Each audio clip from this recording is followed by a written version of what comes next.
All Beamy, 31, marketing coordinator, renting a nice one-bedroom downtown that costs an organ but is exposed brick so it feels artsy.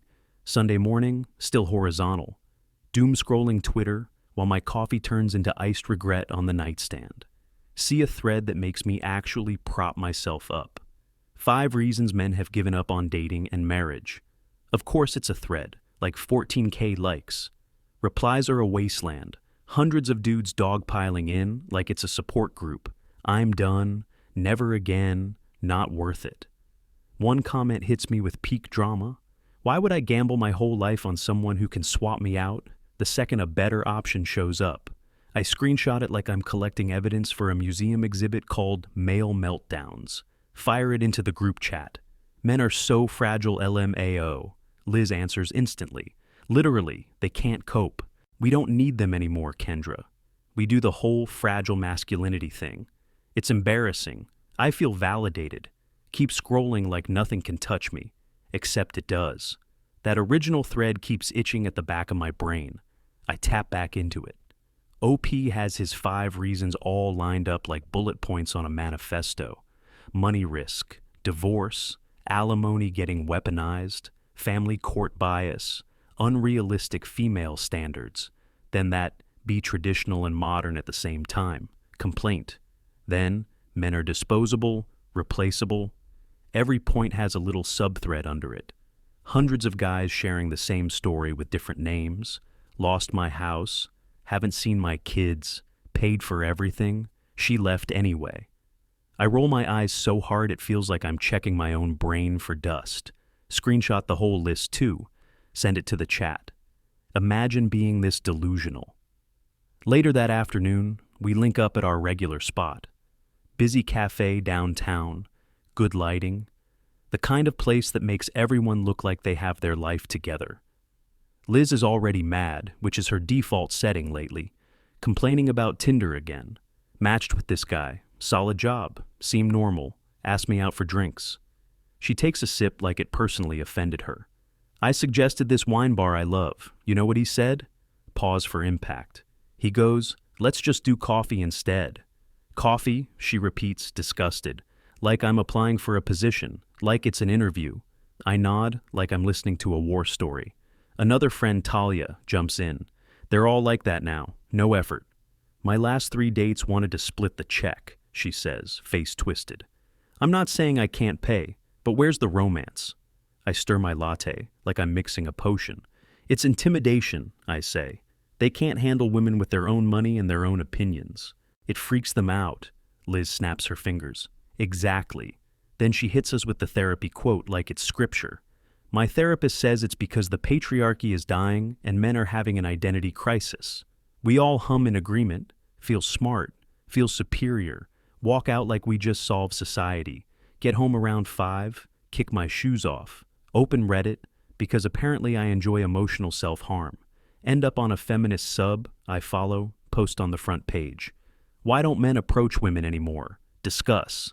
Top comment is predictable. Some woman going, they're scared of strong women. I'm nodding along. Then I see this other comment buried way down voted to, like, 52, reads something like, maybe because you spent 10 years calling us creeps for approaching, demanding we pay while preaching equality, and now half of us know a guy who lost his kids and his house. But sure, we're the problem. The replies are ripping him apart like piranhas. Found the incel. This is why you're single. Cry harder. I should be satisfied. Instead, I keep staring at it. Then I see a quote tweet making the rounds Bristol from this feminist writer I actually follow. Verified. Writes for one of those big sites that does listicles and outrage essays. She tweets, I'm tired of guessing. I'm going to interview men and document why they think this way. Let's see if they can defend these excuses under scrutiny. Like 11K likes, comments cheering her on, facts and logic, hold them accountable, something tightens in my chest, not fear, competition, annoyance, like someone just stole my idea before I'd even had it. If she can expose them, so can I better. I pull up my screenshots again, that thread from this morning, the 5 reasons laid out like a checklist, and the idea just clicks into place. I'll investigate every single one, Find real men who swear this stuff is true. Get them talking, document their reasoning, then write something that dismantles every point. One by one, show it's all just excuses. Fragile masculinity dressed up as victimhood. I open a new note on my phone, title it 5 Reasons Project.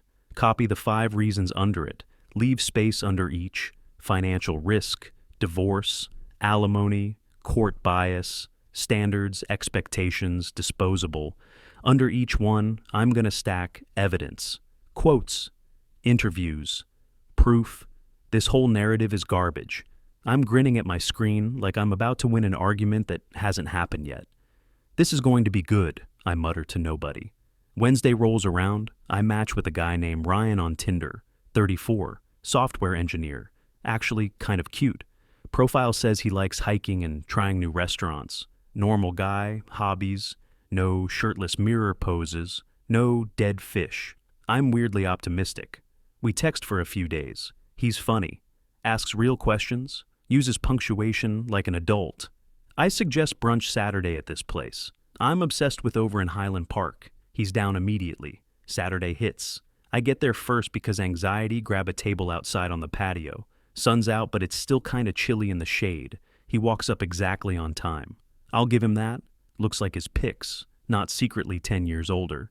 We order. I get the fancy avocado toast thing with the egg and microgreens. He gets an omelet and potatoes. Conversation is fine. He asks about my job. I ask about his. He chuckles at my stories about my boss who thinks marketing is just making Canva posts. I laugh at his story about some code glitch that nuked their test server for half a day. But something feels weird, like there's space between us even when he's smiling. He's polite but not trying, like he's evaluating me instead of trying to impress me, like I'm being screened for eligibility instead of flirted with. Food shows up. We eat. Talk about hiking trails we've done, shows we're watching, all surface-level safe topics. No sparks, just a steady hum. Then the check comes. Server drops it right in the middle like a grenade and walks off. I do the normal thing. Wait, take a sip of water, wait some more. He doesn't reach for it, doesn't even flinch.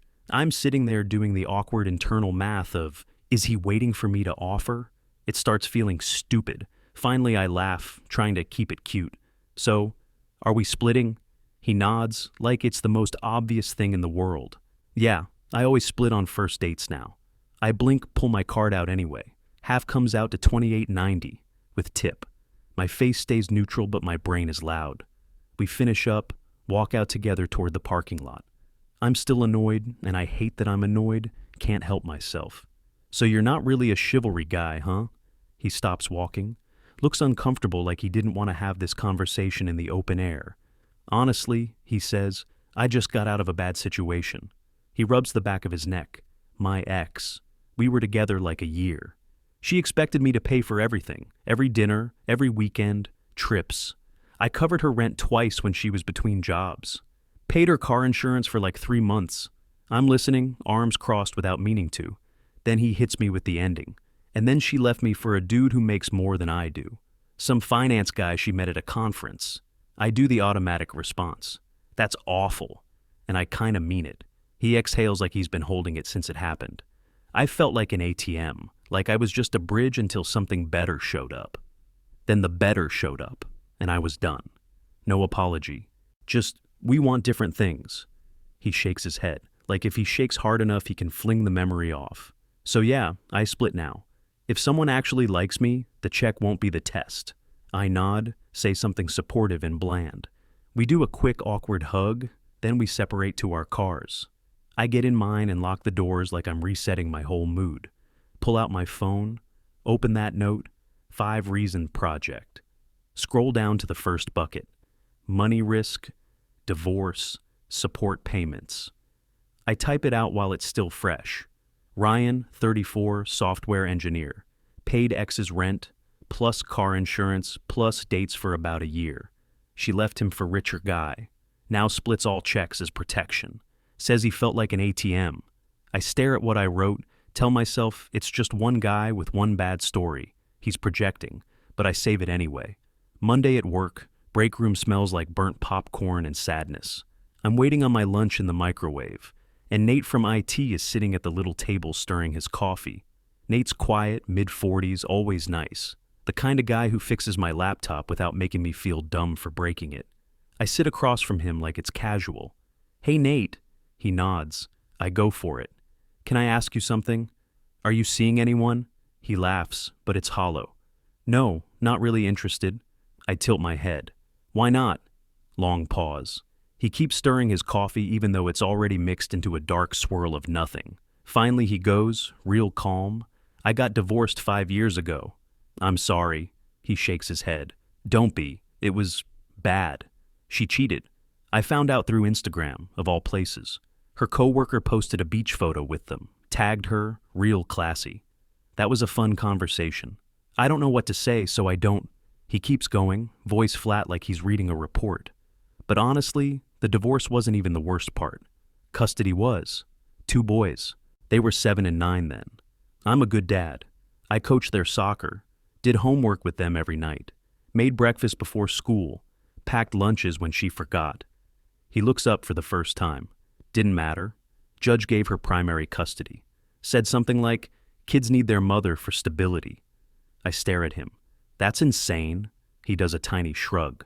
"It's normal. I see them twice a month. Every other weekend if she doesn't have plans. I pay $1,650 a month in child support, plus half their medical, plus school stuff, plus sports, camps, whatever pops up. I'm still paying off my lawyer.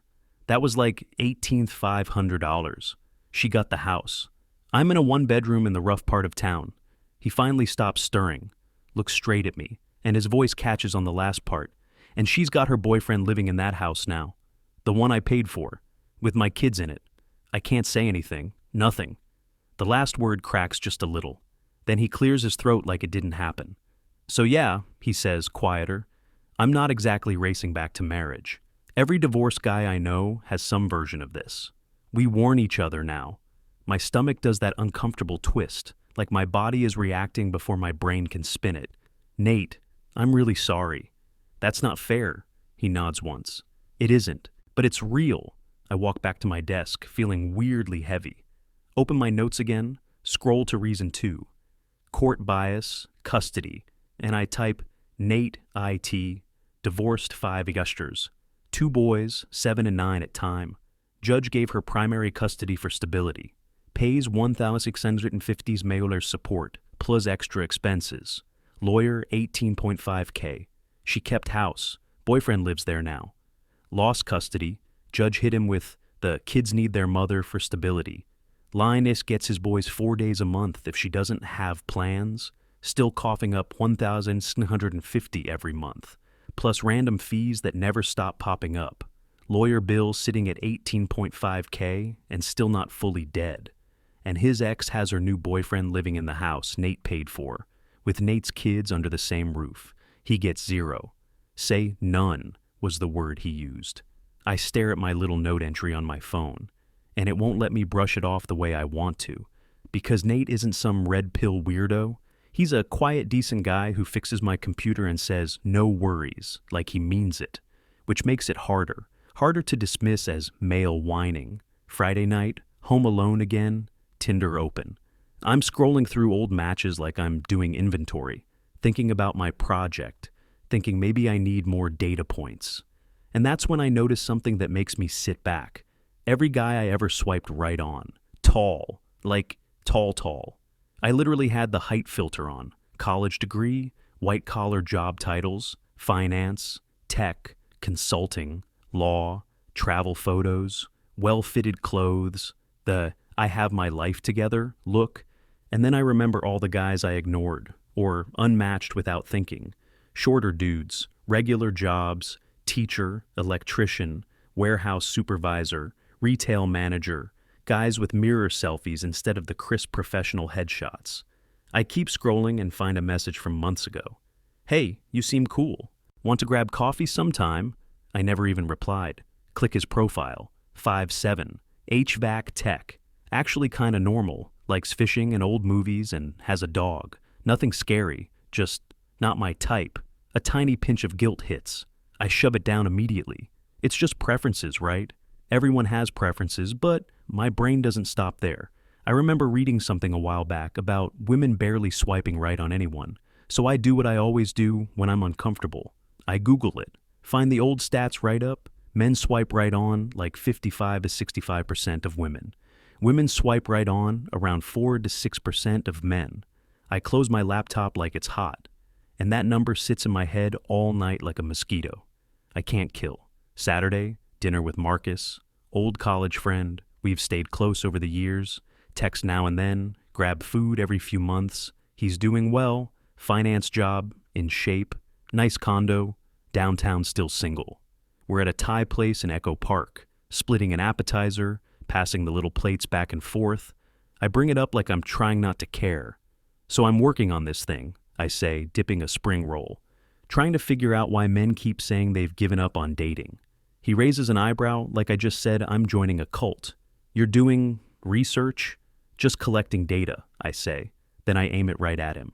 You're single. Why? He laughs and sets his fork down slow. You actually want to know? Yeah.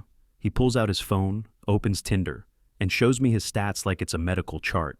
I'm not ugly, right? I don't answer fast enough, so he keeps going, listing it off. I'm 6'2". I make like $155K. I'm in the gym 5 days a week. I get maybe one match a week. Maybe. He flips his phone around again. My coworker Hannah, she's cool. We're friends. She showed me her stats. She got 102 matches in one day. I just sit there quiet, chewing like I forgot how to swallow. Marcus leans in a little. And here's the thing, he says. Most women on these apps are only swiping on the top chunk of guys. 10%, maybe less. So those guys are drowning in options. Why would they commit? They don't have to. And the other 90% of us, we're invisible. I try to push back. That's just apps, though. He shakes his head immediately. It's not just apps. I tried in real life, too. Bookstore, coffee shop. Both times I got called creepy. My face tightens. He keeps going anyway. One woman literally posted about me on Twitter. Didn't use my name, but described me. Tagged the coffee shop. Her friends figured out who I was. Someone sent me the thread. He looks down at his drink. I stopped trying after that. The table goes quiet for a second. Then he says it, real soft, looking right at me. You rejected me 8 years ago, remember? My stomach drops straight through the floor. Marcus, he shakes his head, not angry, just tired. I'm not mad. I'm just saying, I was in grad school, broke, working part-time at the campus library making like $11 an hour. You told me I was sweet but not your type. You said you needed someone more, what was it? Driven. My face goes hot so fast I can feel it in my ears. He shrugs like it's not even dramatic, just a fact. So I got driven. Got the job, got the salary, got the condo, got the car. Became exactly what you said you wanted. He takes a sip of his beer and sets it down. But here's what I learned, he says. You didn't want me. You wanted what I could provide. And once I saw that, I couldn't unsee it. Not just with you, with anyone. I want to argue, want to tell him he's being unfair, want to say it's more complicated than that. But the words won't show up because a part of me knows he's not wrong. We finish dinner weirdly polite.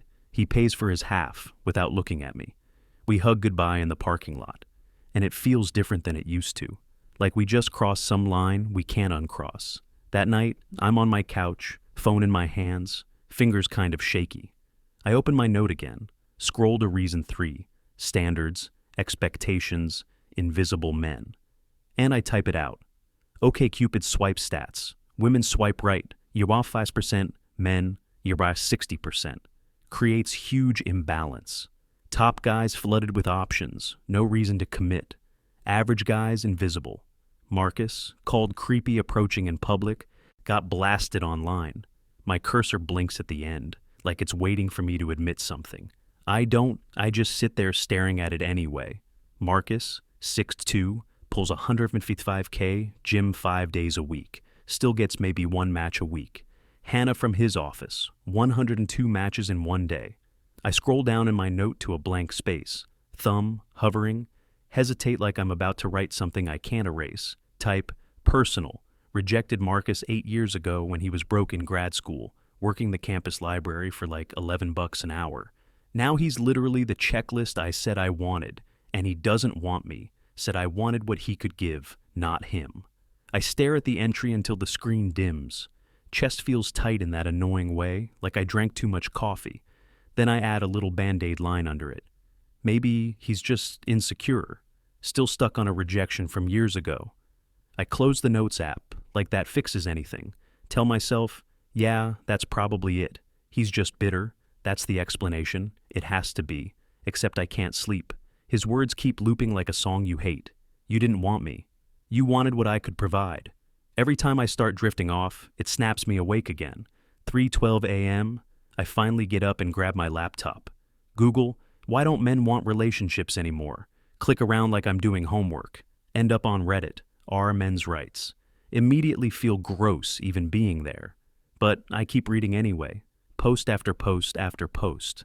Tons of upvotes. Paid for everything for 3 years. Rent, vacations, her car payment. She left the week I got laid off. Found out she'd been talking to some other guy for months. Another one. My ex told me I was too short at 5'9", but she also complains there are no good men left. Another. I was the safe choice after she spent her 20s chasing guys who treated her like garbage. She told me I was husband material, like it was a compliment. I wasn't her first choice. I was her emergency exit. Another one that makes my eyes sting for no reason. She wanted me to lead and make decisions, then called me controlling when I did. Wanted me to pay, but called me sexist if I opened doors. Wanted equality, but only when it didn't cost her anything. There was no way to win. And the comments are all the same chorus. Same. Happened to me too. This is why I quit dating. Welcome to reality. I feel my stomach twist again. Then I click off Reddit and land on YouTube because apparently I'm not done torturing myself. Video pops up. Why men are walking away. Guy looks early 30s, calm voice, not ranting, not red-faced, just tired. He talks like someone who's already tried explaining this 100 times. He says men get told to be providers, protectors, leaders, be strong, be stoic, but also be emotionally open, be vulnerable, split everything, 50-50. Don't expect traditional roles, but also somehow still act traditional when it's convenient. He literally says it out loud. We're supposed to be traditional when it benefits women and modern when it benefits women. So we just adapt to whatever standard serves them in that moment. And if you mess up, you're the villain. There's no way to win. I scroll the comments, hundreds of guys agreeing. Finally, someone says it without screaming. Exactly my life. This is why I'm done. Another recommended video, autoplaying right after different guy. Older, talking about his divorce. He's not yelling either. His voice is flat like he's reading a receipt. She got the house. She got the kids. I pay $12,900 a month in child support and support payments. She's living with her new boyfriend now, in my house, sleeping in my bed. I'm in a studio apartment. I see my daughter on FaceTime twice a week because my ex moved 2 states away and the court allowed it. He looks straight into the camera. The system didn't fail me. It punished me for getting married at all. Comments explode. Same here. Welcome to the club nobody wants. Marriage is a legal scam. Never again. I realize my hands are shaking a little, like I'm cold, but I'm not cold. I close YouTube, open Instagram without even thinking. Search for Tyler, my ex from 3 years ago. Profile loads. Married, wife, pregnant, glowing couple photos. The whole thing. They look happy, like actually happy. The kind of happy I used to picture for myself. And my brain does this annoying rewind. I remember exactly why I left him.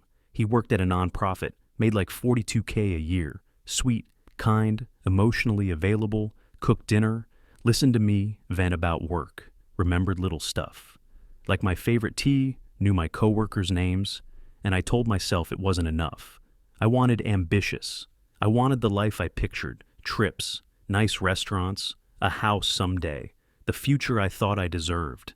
Then this guy from my gym asked me out, consultant type, drove a BMW, talked in numbers.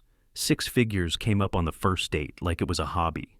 I started texting him while I was still with Tyler. Long conversations, flirting, late night messages, an emotional affair, if I'm being honest, but back then I didn't call it that. I broke up with Tyler a week later, told him I needed someone on my level, said it like I was doing him a favor. The consultant guy lasted 3 months. Then he ghosted me like I'd never existed. And I never apologized to Tyler, just told myself I outgrew him, that I was choosing myself. I stare at Tyler's Instagram again. His wife isn't prettier than me, doesn't look more successful than me either. But she's there, and I'm here, alone in my expensive exposed brick apartment at 3 a.m. Reading strangers' misery. I open my notes again, scroll to reason 4, conflicting expectations, and I start typing like my fingers are trying to outrun my thoughts. Men expected to provide, but also split everything. Be leaders, but get called controlling. Approach women, but get labeled creepy. Be confident, but also emotionally vulnerable. Have traditional values, but fully support modern feminism. Expected to change rules depending on what benefits her in the moment. Standards shift depending on what benefits women in the moment. I stare at that line in my notes, and my first instinct is to swat it away. Probably exaggerated. There's no way all of this applies to the same women. It can't be that clean. It can't be that convenient. I scroll down to reason 5 in my list. Disposable, replaceable, cursor blinking like it's daring me. I type anyway. Men report getting dumped when they lose a job, or get sick, or stop earning enough, or when someone better shows up. Treated like placeholders until an upgrade arrives. Forums packed with identical stories. Good partners swapped for richer, taller, more exciting options. I read it back, and my brain immediately tries to rescue me. Sounds bitter. Maybe these guys just weren't compatible. Maybe they picked bad partners. Maybe it's all cope. I keep scrolling. There's blank space. I pause, thumb hovering again. Then I type, personal. And my stomach drops before I even finish the sentence. Tyler. I left him, even though he was a good partner, because he made $42K at a nonprofit. Moved towards someone with more money. Told Tyler I needed someone on my level. I start typing the next part. He's married now. I stop, delete the last 2 words before they fully exist. Erase I'm alone. Replace it with something that doesn't sound pathetic. I'm focusing on my career. I stare at the screen. My hands are shaking. Not a lot, but enough to notice, enough to make me mad at myself. I close the app, set my phone face down on the couch like it's a dangerous object. Tell myself I'm just documenting their perspective. That's it. Research. But my chest feels tight anyway, and I don't know why. Monday nights, group chat, buzzes. Liz, coffee tomorrow, need to vent. This guy had the audacity to... My fingers type before I overthink it. Actually, yeah. I want to run something by you two. Tuesday afternoon, same cafe, same good lighting. Liz and Talia across from me with their drinks. I pull out my phone, flip it around, show them the note, the 5 reasons, all the little entries I've been stacking like case files. So, I say, trying to sound casual, I've been digging into that thread, the one about men giving up on dating. And I found some interesting stuff. Liz squints at my screen. Okay, I keep going because if I pause, I'll chicken out. Like, I've talked to actual men, normal guys, and they keep saying the same things. I scroll. Nate at work lost custody even though his ex cheated. Pays almost $2,000 a month. Sees his kids 4 days a month. Talia's face pinches. That's sad, but there's probably more to that story. Maybe, I say, but my voice comes out weaker than I want. And then there's this data. I pull up the swipe stats. Women swipe right on like 5% of men. Men swipe right on like 60% of women. Doesn't that seem... Liz cuts in fast. We have standards. That's not a bad thing. Right, I say. And I'm searching for the exact words without sounding insane. I'm not saying standards are bad.